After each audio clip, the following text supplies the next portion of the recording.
Exercise can lower anxiety, but how it does so remains a mystery. Now, a new study may offer some clues as to what happens in the brain. Dr. Holly Phillips is with us. Good morning. Good morning. Good morning to you. And it's so interesting because the study found that exercise simultaneously energizes you and calms you down. Yeah, it's very interesting. This was a study done out of Princeton University on mice, and they took two groups. One group of mice exercised quite a bit, and the other was sedentary. At the end, when they studied the brains, they noticed both mice had formed new brain cells.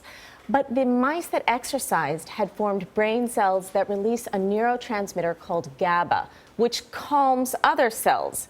So it's very interesting. GABA is one of the neurotransmitters that is affected when we use anti-anxiety medications, prescription medications. Right. So these cells help to calm down the brain and hence fight anxiety. I'm so glad there's help for my brain. That's the best. But here's the question: it's a temporary change, basically, is what happens here? No, exercise actually changes the brain permanently by changing the types of cells that are there.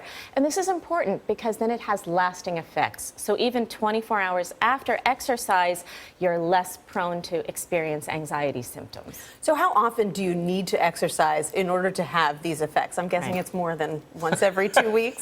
Well, some other studies have found 30 minutes, 4 days a week can help. And for anxiety in particular, high intensity exercise is really important.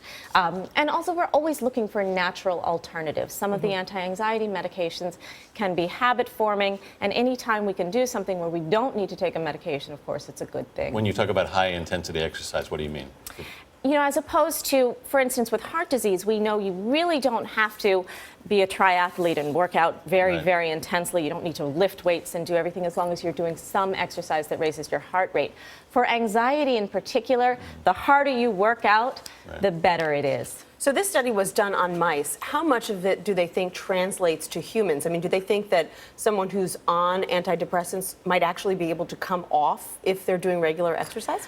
Well, it's hard to sort of predict because depending on how severe their anxiety actually is, but it's very likely that these results will translate very well into humans. We have suspected for a long time that GABA would, of course, be involved, and now there's just extra proof of that. And there are other natural alternatives, of course, meditation, hypnosis, acupuncture, and some natural medications out there that can also help. So it's possible to get off of the drugs. Got it. Well, yet another reason to exercise. It is. I feel guilty right now, having not done it in a while, but well, absolutely. You've got plenty of time today. Dr. Holly Phillips, thank you so much for being here.